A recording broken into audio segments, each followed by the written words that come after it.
ሁለተኛ ደግሞ ወኢሕሳንን ሚንሁ ከሱ የሆነ መልካም ሰሪነት በጎ አድራጎትም ነው ኢለይሃ ወለኛ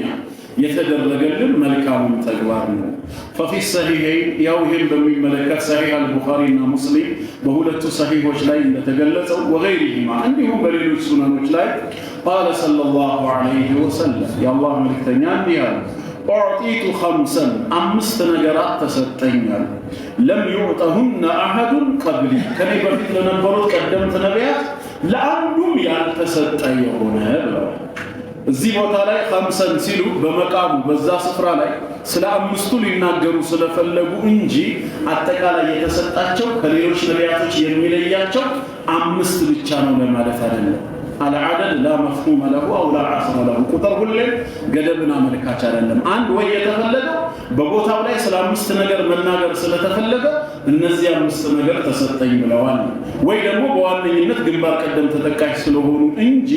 አጠቃላይ ለሳቸው ብቻ የተደረገ ከቀደምት ነቢያት ያልተደረገ ቢባል ከመቶም ሊያልፍ ይችላል። ለምን አንድ ሙአሊፍ ሐፊዘሁላህ عظيم قدره ورفعة مكانته عند ربه በሚለው ኪታቡ ላይ 106 ኸሳኢሶችን ይጠቅሳል ከነ ማስረጃቸው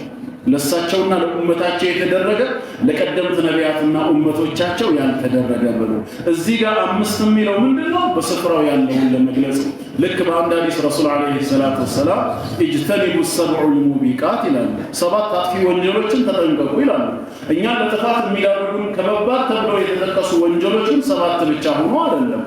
ቅድሚያ የሚሰጣቸው እነሱ ስለሆኑ በቦታው ፕራዮሪቲ ሰጥተው አውለውያቱን አስቀድመው ስለ ሰባቱ ስለነገሩ ሊሆን ይችላል ወይ በዛ ስፍራ በወቅቱ ሰባቱን መልቀስ ወሳኝ ሆኖ እንጂ አጥፊ ወንጀል የተባሉት ሰባት ብቻ ግን ሆኖ አይደለም። ኢማም الذهبي رحمه الله الكبائر من كتاب አላቸው ከሰባ በላይ ታላላቅ ወንጀልን ነው የሚጠቅሱት ከማስረጃ ጋር